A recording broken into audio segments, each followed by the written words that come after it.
தெனாலிராமன் கதைகள் 186. களிமண் சிலை. விஜயநகர பேரரசிற்கு ஒரு முறை பாரசீகத்திலிருந்து ஒரு சிற்பி வந்திருந்தார். அவர் மன்னர் கிருஷ்ணதேவராயரிடம் ஒரு களிமண் சிலையை வழங்கினார். அந்த சிலை பார்ப்பதற்கு மிக சாதாரணமானதாகவும் கருப்பு நிற களிமண்ணால் ஆனதாகவும் இருந்தது. சிற்பி மன்னரிடம், மன்னா, இந்த சிலைக்குள் ஒரு ரகசியம் உள்ளது. அறிவில் சிறந்தவர் மட்டுமே இதன் உண்மையான மதிப்பை கண்டறிய முடியும்.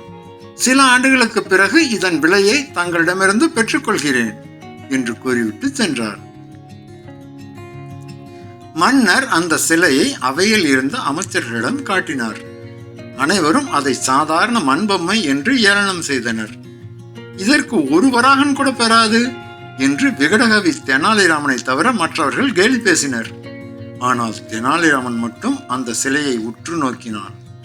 அதன் எடை அதன் உருவத்திற்கு மீறியதாக இருப்பதை அவன் கவனித்தான்.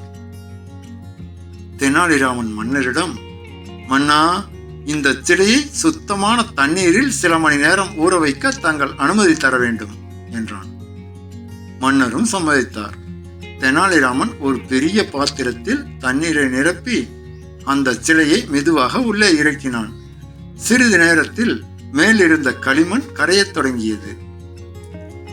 அனைவரும் ஆச்சரியப்படும் வகையில் களிமண் கரைந்த பிறகு உள்ளே ஒரு அபூர்வமான மரகத சிலை மின்னியது. அந்த பாரசீக சிற்பி விலைமதிப்பற்ற மரகத சிலையினை திருடர்களிடமிருந்து காக்கவே அதன் மேல் களிமண் பூசி மறைத்து வைத்திருந்தார். தெனாலிராமனின் கூர்மையான புத்தியை பாராட்டிய மன்னர், தெனாலிராமா, ஒரு பொருளின் வெளித்தோற்றத்தை வைத்து அதன் மதிப்பை நீ எடை போடவில்லை. உன் அறிவுத்திறன் வியக்க வைக்கிறது என்று கூறிவிட்டு சிலையை பாதுகாப்பாக வைக்க சொல்லி உத்தரவிட்டார்.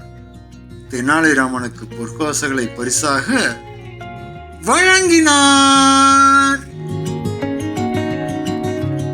நீதி. வெளித்தோற்றத்தை கண்டு ஏமாறக்கூடாது. உண்மையான மதிப்பு உள்ளேதான் ஒளிந்திருக்கும்.